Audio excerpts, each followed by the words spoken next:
What would you do if your luxury cruise kept crossing paths with a ship that doesn't exist? What if the vessel had no name, no flag, and no living crew? What would you do if the ship came closer every night, no matter how fast you sailed? What if a storm raged, but they stood still on the ghost ship's deck, staring? And what if that ship wasn't just lost, but looking for you? A vacation is supposed to be an escape, a break from bills, traffic, and stress. A chance to leave your worries on the shore and drift into a world of blue skies and calm seas. My name is Noah. My wife, Sarah, and I had been saving for 2 years for a 7-day Caribbean cruise, a trip we thought would be nothing but relaxation. 7 days of umbrella drinks, sandy excursions, and quiet nights on our balcony, watching stars shimmer over an endless ocean. That's what we imagined, but that's not what we got, because something else was out there with us, something that didn't belong. Have you ever been in the middle of the ocean, truly isolated? You feel safe, surrounded by thousands of people on a floating city. But what if something out there, in that endless black water, is watching you? What if it decides it isn't done with the sea, and it isn't done with you? The first 2 days were everything we hoped for: snorkeling in crystal water, exploring tiny islands, drinking too much tropical punch, and falling asleep to the hum of the engines. But on the third night, everything changed. I couldn't sleep. The cabin felt heavy, humid. So I stepped outside onto our balcony to feel the breeze and listen to the soft rhythm of the waves. That's when I saw it. Far off the starboard side, maybe 3 miles away, was another ship. That wouldn't be unusual, except this one was wrong. There were no navigation lights, no deck lights, no sign of life at all. Just a massive black shape cutting silently through moonlit water. I stared, uneasy, before calling Sarah to come look.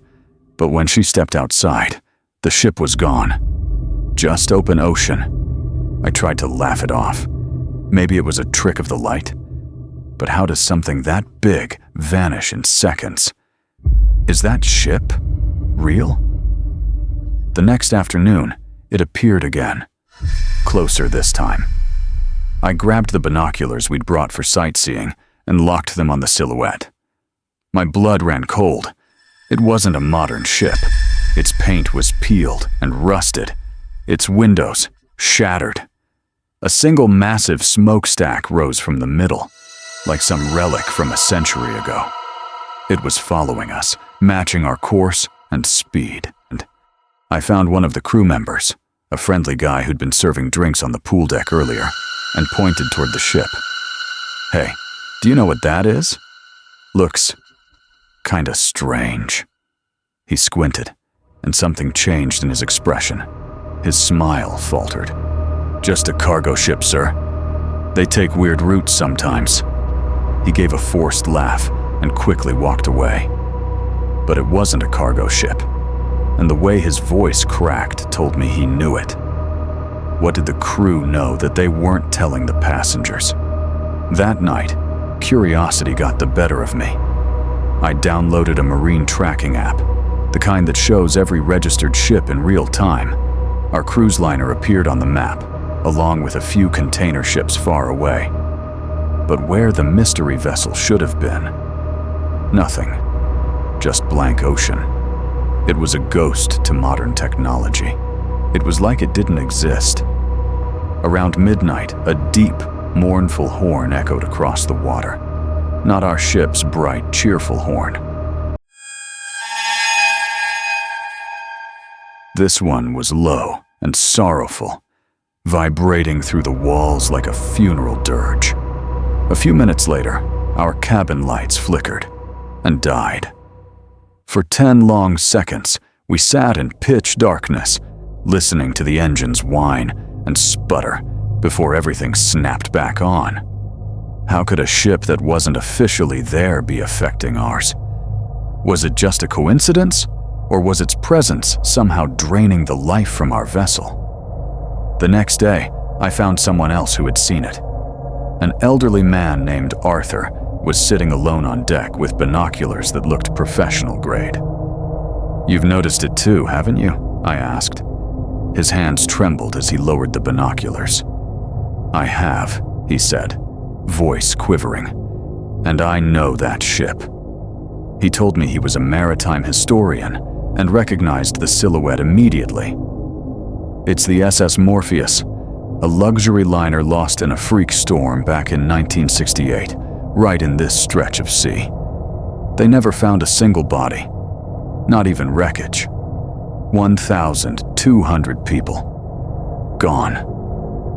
I stared at him, waiting for him to laugh or admit it was a joke. He didn't. His eyes were filled with something I didn't expect, pure fear. Was this the ghost of the Morpheus? A ship of the dead, cursed to sail the seas forever? And what really happened to it on that night almost 60 years ago? That evening, the sky turned an unnatural greenish black. A storm swept in fast. Violent, chaotic, and way worse than anything on the forecast. Rain hammered the deck. Waves slammed into the hull, rocking us side to side. And then came the lightning. Through every blinding flash, we saw it again. The phantom ship. This time, it was terrifyingly close, riding parallel to us on the port side. We could see the peeling paint, the smashed windows, and figures. Tall, human-like shapes moved slowly along its deck, glowing faintly in the rain. They shuffled, their movements jerky, like sleepwalkers or drowning victims. Sarah grabbed my arm. "What are those? Who or what were those things on the deck? Were they the spirits of the lost passengers? And what did they want with us?" I didn't have an answer, because I didn't think they were alive. Then everything went dark. The engines stopped. The lights cut out. The only sounds were rain, thunder, and the deep groan of shifting metal. The ship's PA system crackled to life, but the message was garbled, distorted with static. Underneath, faint music played, like something from a ballroom in the 1960s, mixing with panicked screams that didn't belong to any cruise ship in 2025. And then it happened. A scraping, shrieking sound, like rusted steel tearing against our hull, echoed through the ship. But when I ran to the balcony, the two vessels were still at least 100 yards apart. That's when I saw it. A face pressed against the outside of our balcony door.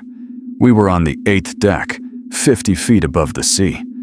But there it was, a man, skin pale and swollen, hair plastered to his skull, eyes black pits of nothing. He stared straight at me, unmoving, for 3 impossible seconds, before vanishing. Sarah screamed. I couldn't even move. How was that possible? How could a ghost ship create a physical sound? And how could one of its passengers appear outside our window? Just as suddenly as it started, the storm broke. Emergency lights flickered on. The engines rumbled back to life, and the mysterious ship was gone. The crew announced a minor electrical issue. No one mentioned the other vessel, but everyone on board looked pale, shaken, and very much aware something was wrong. The next day, we docked. Sarah and I wanted nothing more than to get off that ship and go home. As we disembarked, I saw Arthur again. He grabbed my arm, his grip tight, his eyes wild. "They don't always take the whole ship," he whispered. "Sometimes. They just take a few." And then he walked away without another word. What did he mean? Had some passengers from our cruise simply vanished during the storm? Were they now part of that ghostly crew? We made it home, shaken, but grateful it was over. We tried to forget it, to convince ourselves it was just stress, exhaustion, and storm-induced paranoia. And then, 1 week later, it arrived. A small, water-damaged wooden crate sat on our porch. No shipping label, no return address. My hands shook as I pried it open. Inside, wrapped in rotting seaweed, was a single life preserver. The faded stenciled letters were unmistakable. SS Morpheus. It had followed us. How did it find our home? And was this a warning or a souvenir from our time sailing with the dead? That night, it rained. And through the downpour, I swear I heard that same mournful horn in the distance. Sarah and I barely sleep now. Every time the wind howls or the lights flicker, we find ourselves looking toward the horizon, terrified that one night we'll see it again, sailing silently, patiently, waiting for us to join it. And if Arthur was right, maybe next time, it won't just pass us by. So, what would you do if that crate appeared on your doorstep? Would you open it? And what do you think the spirits of the SS Morpheus really want? Let me know your theories in the comments below. If you want more stories like this one, be sure to like this video and subscribe so you don't miss what comes out of the fog next.